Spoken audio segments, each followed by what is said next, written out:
ఇక విలేకరిని అంటూ ఓ వ్యక్తి చేస్తున్న అరాచకాలపై జనం తిరగబడ్డారు. పటాన్చెరు పట్టణంలో ఓ దినపత్రిక రిపోర్టర్ సంతోష్ బ్లాక్మెయిల్ చేస్తూ అరాచకాలు సృష్టిస్తూ జనానికి కంటి మీద కునుకు లేకుండా చేస్తున్నాడు. ఊర్లో అన్ని ఇళ్లను కూల్చివేస్తా అంటూ ఫోటోలు తీయడంతో గ్రామస్తులు ఆగ్రహానికి గురయ్యారు. ఒక్క ఇంటికి 25,000 ఇవ్వాలని డిమాండ్ చేశాడు. గతంలో సంతోష్ వేధింపులు భరించలేక గ్రామస్తులు 2 ప్లాట్లు ఇచ్చారు. తప్పుడు రాతలు రాస్తున్న రిపోర్టర్ సంతోష్ ను విద్యుత్ స్తంభానికి కట్టేసి ప్రజాకోర్టులో గ్రామస్తులు శిక్షించారు.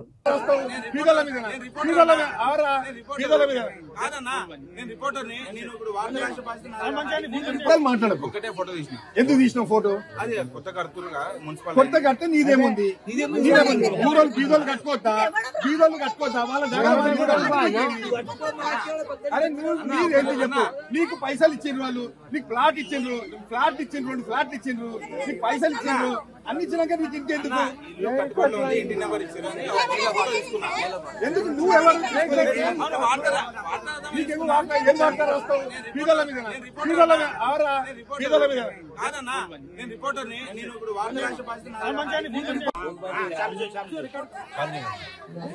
ఇవాళ ఊర్లో వచ్చి పైసలు అడిగినావా? అడగలేదా? ఎందుకు అడగలే? అందరి ఫోటోలు తీసినావా? తీయలేదా? అబద్ధాలు మాట్లాడకు. ఎందుకు తీసిన ఫోటో? కొత్త కట్ట నీదేముంది? బీదోళ్ళు కట్టుకోవద్దా?